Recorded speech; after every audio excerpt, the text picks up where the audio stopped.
Memoria historikoari buruz asko hitz egiten dugu, ez? Azken urte hauetan, eta oso garrantzitsua da, historia ezagutzea, baina ezagutzea ere bai, kontakizunen ikuspegitik, ez? Historia aztertzea, iturrien aldetik, azkenean hori da historia, ez? Historiografia da zientzia bat, iturri historikoak aztertzen dituen zientzia bat, baina gero, gertakari historiko batzuen inguruan sortu dira kontakizun batzuk, ez? Relato batzuk gazteleraz esaten den bezala, eta asko hitz egiten da relato edo kontakizunen eztabaidaren edo batailaren inguruan, eta garrantzitsua da hori lotura hori egitea, ez? Alde batetik ikustea historia dagoela, historiografia zientzia bezala, gero kontakizunak, eta gero memoria ere bai, ez? Memoriarena esparruan ikustu zabalagoa dela, eta hor jokoan sartzen dira edo beste elementu batzuk, ez? Gure memoria, familiaren memoria, herriaren memoria, ez dakit zerbait, beste ikuspegi antropologiko batetik lantzen da memoria, ez? Orduan, eztabaida hauetan, memoria historikoari buruzko eztabaidan nahasten dira gauza asko, eta batzutan nahastu behar dira ere, bai, ezinezkoa da kontakizunak memoria eta historia modu erabat ezberdinduan jorratzea, ez? Baina nik uste dut interesgarria dela gauza horien inguruan, kontzeptu horien inguruan hausnartzea, ez? Eta ikustea zer da historia, zer dira iturri historikoen azterketa, zer da hori, zer da memoria, nola sortzen dira kontakizunak. Gauza da, gertakari guztien atzean historian iruditzen zait badagoela gero gertakari horren kontaketa bera nola ematen denez aztertzea. Orduan, gauza da, kontaketa bera eman ahal izateko alde batetik dago komunitateak, bizi duen komunitateak berak behar duela kontatu bere historia, eta baina nik uste dut gaur egun gaudela egoera baten, eta horrein arte egon garela egoera baten, non besteek kontatu dutela gure historia, erromatarren garaietatik gertatu den zerbait da. Gu gure saiakerak egiten ditugu, baina aurrean daukagun industria edo oso indartsua da, ez? Orduan, uste dut bide guztiak jorratu behar direla, eta ikerketa zientifikoa, kutsu zientifikoa emateak ere, pisu gehiago ematen du, zure argumentarioa defendatzerako momentuan. Transmisio askotan jotzen da eduki zaharren edo ezagutza zaharren bilketa eta jende gazteari erakuste edo ematea ondare hori, ezta? Eta hori da transmisioan alde bat seguruna, baina nik gaur gehiago kokatu naiz eta kokatuen ere diskursoa egiteko eta egoteko moduen transmisioan, ez hainbeste edukietan, ez hainbeste Mikel Laboa zeintzan edo Bizenta Mogel zeintzan edo Txirrita zeintzan eta haien bersoak, ez? Kulturan egoteko politika bati buruz edo aritu naiz gutxi gora bera, guk aurrekoengandik jaso dugun egoteko eta egiteko modu bat, lotura daukana, hasi kobratzeko modutik, eta independentzira edo autonomia nahi batera edo autogestio espiritu batera, ez? Hor, dauden gai desberdin askotan elkarteak edo bertsolaritza koroa egin dituen autu batzuei buruz. Gure gizarte honetan hedonismoak garrantzia handia hartu du, gero eta gizarte praktikoagoa da, gure implikazio maila txikitu egin da, politikarekiko ere urrundu egin gara, ideologiekiko urrundu egin gara, eta horrek bai sortzen du euskal kulturaren alde lan egiteko edo militatzeko edo konpromisorako ahultasun bat sortzen du. Autore batzuk gizarte likido batean bizi garela esaten dute, dena da likidoa, ez daukagu oinarri sendorik, eta likidotasun horretan euskal kulturak arazoak izan ditzake etorkizunari begira. Dantza, divertimentua izateaz aparte, usten du lekukotasun bat. Herri bat badagoela hemen, dantzatzen duela era hortara, eta histori fiktizioa da, baina hor Garik esatzen bezala, euskeraz dantzatutako pelikula da. Eta hori oso importantea da. Ze diasporan egon geha asko, eta Argentinan adibidez euskal etxepila daude, euskera galdu dute, baina dantza ez. Eta dantzak egiten ditu euskaldun. Kantua izan da, esango genuke hizkuntzaren gordezain, hizkuntzaren babesa. Hori Jean-Michel Bedasagarrek esaten zuen, iparraldeko kantariak esaten zuen, oso harrigarria da ikustea gure herritik zenbat konkistadore eta zenbat zibilizazioen pasadiran, erromatarrak bezala, iberoak, ez dakiz zer, eta hala ere gure hizkuntza hor mantendu da, beste leku batzuetan galdu danean. Orduan zer dala eta arek defenditzen du gure hizkuntza kantuetan gorde dala. Kantuei esker, herria oso kantaria izan dalako eta kantuei esker mantendu da gure kultura, gure indarra, gure identitatea hor gordein dala. Orduan, identitate hori modu latente batean egonda gordeta dago, gordeta beti, eta Euskal Herriko industria eta Euskal Herriko musika merkatua alegia euskaraz egiten dana, ez? Identitate baten bilaketa, batuketa eta zabalkundean antolatzen da, ez? Kanpotik etortzen direnak bai topatzen dira euskararekin, ez da? Baina askotan nire buruari egiten diodan galdera da, euskal kulturaren ze adierazpiderekin egiten dute topo kanpotik datozen hoiei. Hoiei azaltzen zaie behar bezala euskal kultura zer den, zeintzuk diren berezitasunak, ze adierazpide kulturalen jabe egiten dira, ez da? Eta hor, bueno, hor badaukago erronka garrantzitsu bat hori adierazten. Dena dela, argi utzi nahi nuke, lehen esan dudan, hau da, kanpotik datozenak ez datozela arazoak sortzela. Arazoak lehen ere bada euskarak eta euskal kulturak. Baina, bueno, esan nahi dudana da, kanpotik datozen hauekiko bai harrera on bat egin beharko genukeela. Tesi lan horretan aztertzen dut gazte Marokoar jatorria daukaten gazte talde baten sozializazio prozesua, baina gaur eskakizun zehatz bat neukan, orduan lan horretako atal bati dedikatu diot tarte bat, eta izan da gehien bat gazte horiek eta euskera eta identitatea. Argi daukate euskera behar dutela eta ezinbestekoa dela Euskal Herrian bizi bazara lanbide batzutan lan egin ahal izateko, baina gero egia da, ikusten dut nire burua gerora begira hemendik kanpo bizitzen, eta hemendik kanpo bizi banaiz, euskerari ez diot ikusten, ez da erabilgarria izango. Orduan, zentzu horretan bai ikusten dute gaztelaniak aukera gehiago eman aldiela, kanpora bizitzera badoaz, Espainiara edo beste herrialde batzutara. 10 hizkuntza dira jaun eta jabe interneten. Eta horietatik benetan agintzen duena ingelesa da. 4 pertsonatik bat interneten aritzen denean ingelesez aritzen da. Horregaitik hain zuzen ere batzuk esaten dute globalizazioarekin datorrena da imperialismo Ipar-Amerikarra, ingelesez ari den imperialismoa. Eta zentzu horretan, ingelesak arrisku asko sortzen dituela kultura eta hizkuntza txikiekiko. Baina horren aurrean egia da ere, euskera hizkuntza txikia eta kultura txikia izan da ere, bere presentzia badaukala interneten. Itxuskeria atzerakoi bada ingelesaren predominantzia hori edo ingelesarengan fedea izatea. Ez ingelesarengan 80. hamarkada, 90. hamarkada, modernidadea, estatu batuetatik zetorrena, teknologizatua, inglesak hori adierazten zuen nolabait eta baliatzen zen, ez? Horako aurrizkiak eta erabiltzen ziren zure produktuari pedigri moderno bat emateko, baina hori aspaldi pasa zen, nire ustez txokokeria bat da orain ingelesa erabiltzea zure gauzak izendatzeko, ez? Niri barregarria iruditzen zait, euskara litzateke munduan bakarri izateko eta zure gauzak izendatzeko modurik irudimentsuena eta deigarriena ere bai. Daukagolako ideia faltzu hori unibertsalak izan behar garela edo nazioartekoak izateko behar dugula ingelesa. Eta orduan, azkenean alderatzen dugu edo bai, nik uste dut uniformea unibertsala izan beharrean uniformeak bilakatzen garela, ez? Dano berdinak. Dano berdinak. Hizkuntza bakarra, pentsatzeko modu bakarra, sortzeko modu bakarra, eta hori ez da unibertsala izatea. Hori ez da nazioartekoa izatea. Gainera, eta hau esaten, baina Miguel Torgak esaten du, edo esaten zuen, tokian tokikoa hormarik gabe hori da unibertsala. Eta hori da unibertsala, zagatik gure hizkuntza zaila unibertsala izango, guk ez badizkiogu arrezirik jartzen, zergatik ez da unibertsala izango? Noski ez geha privilegiatuak, apustu egin dugu euskararen alde, euskal zinaren alde, eta horrek bere gauzonak eman dizkigu eta beste txarrak bai. Nola izan daiteken arte garaikidea, euskal arte garaikidea euskarari gabe? Ez dut ulertzen. Azkenean identifikatzen gaituena euskara da?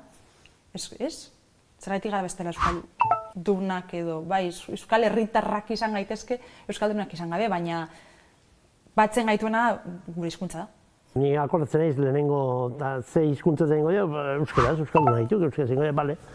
Bai, garai hartan ez zuen inork oso gutxik egiten laburmetraiak ere euskaraz dela, eta bueno, guk erabaki ginen, gure hizkuntzak ere ez luke neuki behar leku bat zinean, ez, eta hola seginen. Aipatu nuenik nahi nuela baita ere pixkat euskal zineaz hitz egitea, zentzu orokor batean eta nire ikuspuntua ematea, ezta. Batetik ere, defentsa moduan, batzutan entzute dituzu gauzak, ezta? Euskal zinean dana tristea da, dana drama da, eta ez dakit zer, eta nahi nuen pixkat erakutsi, ez dela beti horrela. Esan nahi, badaudela pelikula batzuk, ez dakatena zerikusirik beste batzukin, ezta? Zentratu naiz batipat euskarazko filmetan, eta film luze, eta fikziozkoetan, ezta? Orduan, nahi nuen hori, pixkat erakutsi baita ere nola egiten dian pelikulak, nola dan posible gaur egun euskal pelikulak egitea, eta zergatik anetzen posible orain dela urte batzuk, ezta? Eta baita ere, errebindikatu, hau nahi guztan entzete egitea, hau patxe besteren importantzia guretzako, ezta? Ze hor egintzen pelikula bat dena aldatu zuen, ezta? Desertu baten ostean. Osea, arte garaikidea eta euskara konpontzen dira ezin hobeto, baina egia da ez dela erabiltzen. Ez da erabiltzen gure hizkuntza arte bera jorratzeko, eta gainera ez da ikertzen bere egoera edo egoeraren arazoa edo zergaitia, ez? Izan dugun irakaskuntza edo hizkuntza sistema, nola ikasi dugun euskara, eta hori importantea da. Igual orain egiten ari gara gauza horiek, ez? Orain baditugu topos batzuk, ez? Orain igual kantei esker, ez? Kantari askok egin dute kantuak poemekin, orduan labesomorroak izurtzen ari zirenean, ja, Etxagaren poema Ruper Ordoiak kantatuta, ja, nik uste dut egon beharko zela ja gure, ez memorian gure hor sakonean, ez hori, bai, edo epatu dut, ez? Negua joan data. Gaur, nik uste dut, entzuten duzula negua joan da, negua joan da, eta atera behar zaizu. Kantura, ez? Orduan, klaro, hori nik uste dut belaunaldien kontua da, eta orain guk ez dugu konponduko azken 5 urteotan, edo 1 urteetan, edo 200 urteetan egin ez dana, ez? Nik uste dut oso lotuta dago eskolarekin. Beste gauza asko bezala, eta ja ikerketak daude eta erdi baten garapen maila, ez garapen ekonomikoa materiala, baina garapen kulturala oso lotuta dago derrigorrezko eskolaren hasierarekin. Noiz hasi zen Norvegian edo Suedian edo Frantzian edo Portugalen edo Espainian edo Euskal Herrian derrigorrezkola populazio osoarentzat. Hasi baldin bazen 19. hasieran, orain garapen kulturala altuagoa da, eta, klaro, batzutan da belaunaldien kontua. Zuk aurkitu behar dituzu zure gurasoen liburuak, edo zure aiton amonen liburuak, eta guk oso berri gara, nik uste dut, euskaldunak oso berri gara, ez zera horretan. Gainera, etenak egon izan ditugu, ez, Gerra Zibila eta gero kristoneten luze bat egon zan, transmisio hori egin izateko. Nire sentipena da, gaur egun, bai, interneterekin, mundu, osea, musika guztia eskura dago, ez? Eta nolabait, jotzen nahi dela euskal musika, euskal eszena, ez da nola ditu, halako homologazio batera, edo nolabait, ja, hemen egiten dana ez dela indiferente beste leku batzuetan egiten danatik, eta ez dago halako kontrajartzerik edo ez dakit nola esan. 80ko hamarkadan hemen zeon Radikal Baskoa eta Madrilen zeon Movida, ez? Eta zian bi mundu diferente, ez? Edo 80ko hamarkadan esan nozenki disketxeak ematen zion hemengo zeari zigilu bereizgarri bat, jarrera bat, ideologia bat, kontzientzia bat, hementze ona, eta igual beste leku batzuetan topatzen ez nuena, ez? Eta iruditzen zait gaur egun hori galdu indala, ez? Eta bai erreferenteak, soinuak, mezuak, letrak, asko homologagarriak dira Espainiako probintzi bateko estena edo musikarekin edo nazioarteko zearekin, ez? Da nik uste horretan zer ikusi dauke, hori, sare sozialak, internet, bueno, dena mundu globalago bat, ez da? Eta, bueno, referentea ja jasotzen dituzu, Australiatik edo Brooklyneko ekoizle batetik, eta soinu hau bilatzen duzu, eta hori estetikan esango nuke, ez? Aidala gertatzen asko. Alde berean iruditzen zait, Aidala soinu banda nolabait, Euskal Herriko soinu banda Aidala aldatzen azken urtetan ikaragarri. Esango nuke, 80ko hamarkadatik ez dela halako aldaketarik egon. Ziklo berri baten gaude, nire ustez, 10 urtetik ona. Aidia azaltzen talde gazte asko beste egiteko modu batekin, beste estilo bat, rock tradizionalak jarraitzen da egiten, baina pisu asko galdu du, ez dago gaur egungo gazteek entzuten duten musikaren zea hortan. Eta alde horretatik, bueno, garai interesgarria da, baina bai ikusteet pixkat hori esaten nuna, ez? Igual galdu dugu puntu genuino bat, edo zerbait. Berezkoa, zerbait. Bueno, proiektuaren helburua hori izan, ez? Euskal gizarteari astindu edar bat ematea. Bueno, proiektua gero guk nahi baino gehiago luzatu zen, eta helburuak aldatzen joan ziren. Baina hasiera batean gure helburu nagusiena hori izan bai. Gu izan ginen nolabaiteko katearen eslaboi berri bat, eta testuinguruak ere horretara bultzatu ginduen, ez? Eta nik uste gure aportazioa izatekotan hori izan zala. Euskal Herriko gizarteari, Euskal Herriko kulturari astindu bat ematea behar zuelako.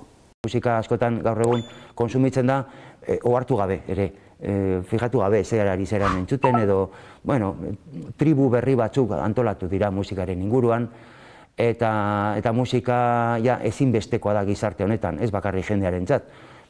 Publizitatea, pelikula, dokumentalak, telebista, irrati, denok behar dute musika, eta hala ere musikaren mundua, musikariak, eta artistak bere momenturi bajuenean daude. Oso paradogikoa da guzti hori ikustea modu horretan. Orduan uste dut desekilibrio bat badagoela, nolabait ere konpondu beharrekoa. Gure belaunaldia nahiko privilegiatua izan zen zentzu askotan. Gu idazten hasi ginelarik argitaletxeak ibiltzen ziren atletikeko ojeadoreak bezala idazle gazteen bila. Orduan ez genuen kasik gu jo behar izan argitaletxetara. Argitaletxetatik etortzen ziren gugana, idazle gaztea kiko bat zegoen olako behar bat, edo gose bat, edo nahi bat, eta orduan zaintzen gintuzten inkubadoratan bezala.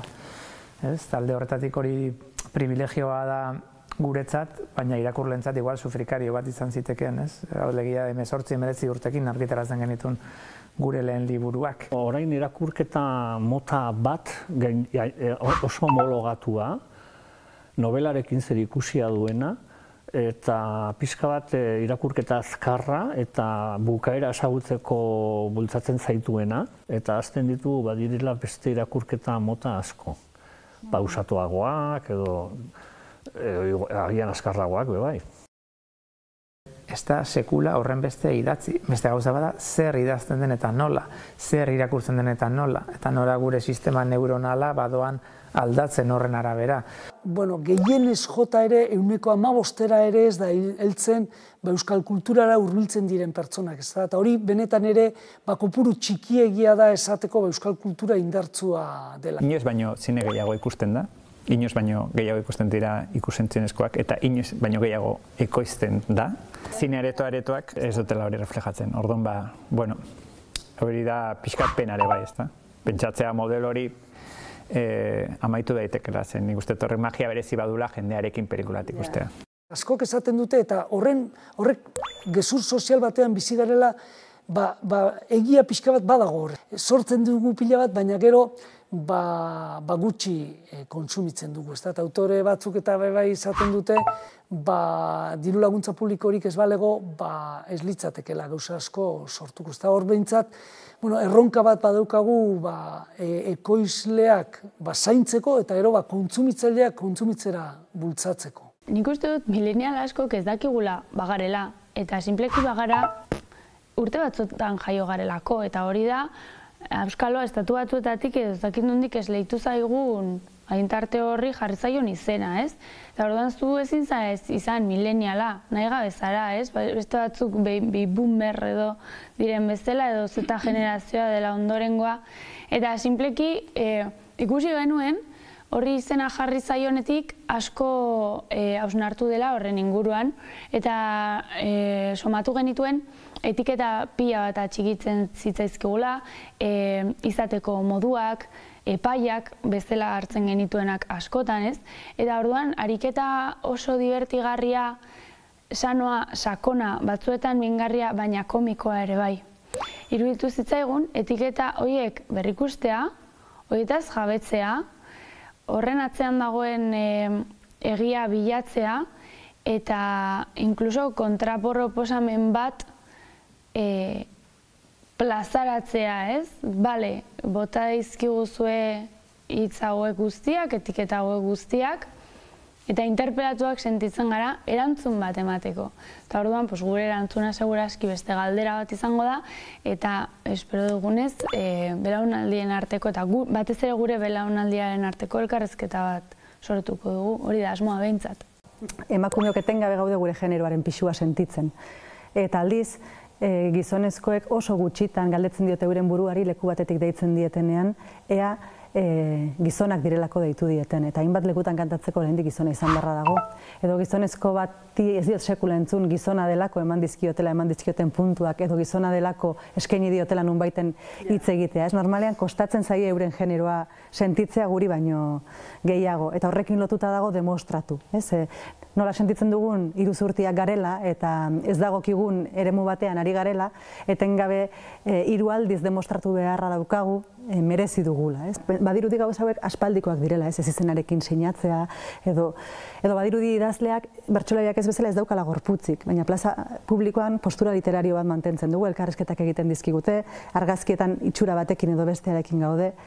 Harry Potterren idazleari, Auider Rodriguezek askotan aipatzen du, J.K. Rowlingi, Harry Potterren saga edo bilduma aurkeztu zuenean, editoreak esan zion izugarri ona iruditzen zitzaiola eta oso egokia neskato zein mutikoentzat. Eta sinaz ezala favorez inizialekin.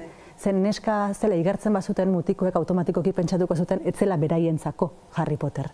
Eta orduan horregatik J.K. Rowlingek ez dauka genero markarik. Eta hau, idazle moderno bata.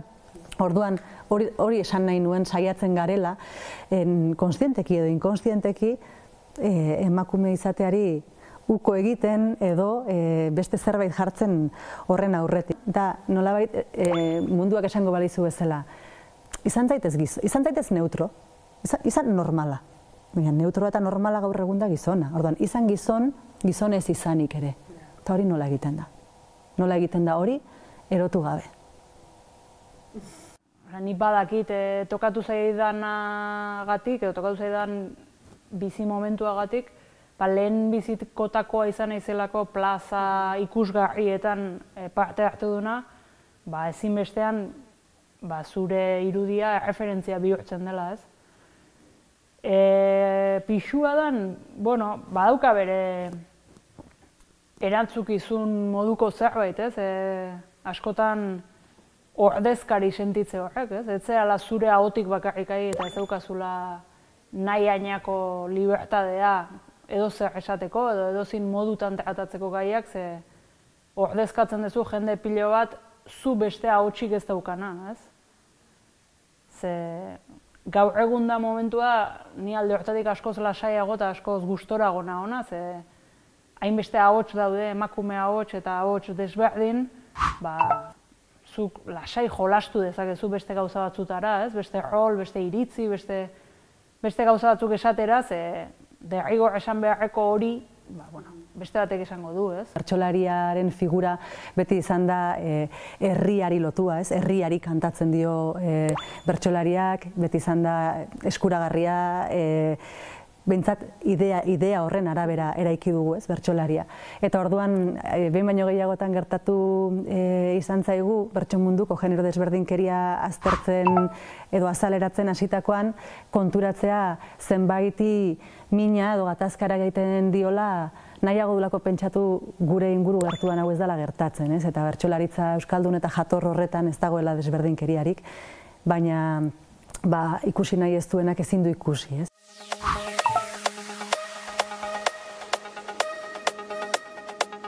Hainbat ekitaldi bertan bera, beste batzutan muga izugarri batzuk.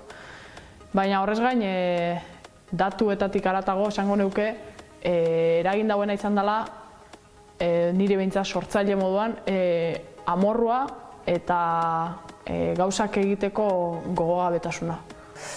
Beti reibindikatu izan dut etorkizunari buruz gutxi idazten dugula. Eta euskaraz ere gutxiago, gure historia daude kokatuta iraganean edo orainean, baina kosta egiten zaigu zientzia fikzioa ez izan arren, etorkizunean amaitzea gure historiak edo pixka luzatzea etorkizunako proiekzio bat egitea. Eta nire sensazioa da orain etorkizunak zeharkatu egin gaituela. Etorkizunak gainetik pasa zaigu. Eta orduan badugu olako noraez bat edo despiste handi bat idazle bezala ere birkokatu beharra. Zer idatziko dut orain, pandemia honek berridatzi egin gaitu. Etxean egon garenean, itzialdian esateaterako egon garenean, jo dugu, nolabait, globalizatutago dauden guneetara eta baliabidetara eta jardunetara. Eta hortan ikusten dugu euskal kultura aula dela alde horretatik.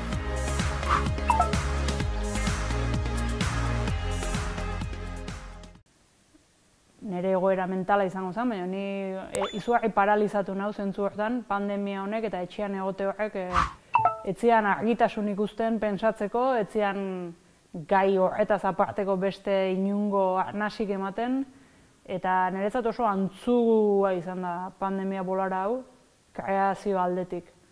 Badakit beste zenbaitek egin duela, baina uste nire egoeran egon dianak asko izan diala. Azken pelikula urtzenekin hori egin detela, ez? Nerone bakarrik etxian gordeta ginanen, ausartu naiz beste inor gabe bakarrikan pelikula bat egiten. Iruditu zitzaidan itxialdia momentu egokia eta koherentea zela egiteko era hau. Hau da, berziklatuz irudiak eskatzen duna, azkenean ipuin berak, berziklatuz, montaje handiri gabe, eta gauza oso txiki egin, baina mezu potente batekin. Nik uste Euskal Herriak izan duen gaitasunetariko bat hori izan da, ezta? Hau da, zergaitik heldu gara 21. mendera, 21. mendera heldu gara egokitzeko gaitasun bat izan dugulako. Resilientziari buruz hitz egiten da, ezta? Eta orduan, gai izan behar gara, garaiekin aldatzen eta garaiek eskatzen diguten erantzun berria, hau da, gizarteak dituen galdera berria erantzun berriak ematen, ezta? Eta hor dago, 22. mendean egoteko daukagun aukera bakarra.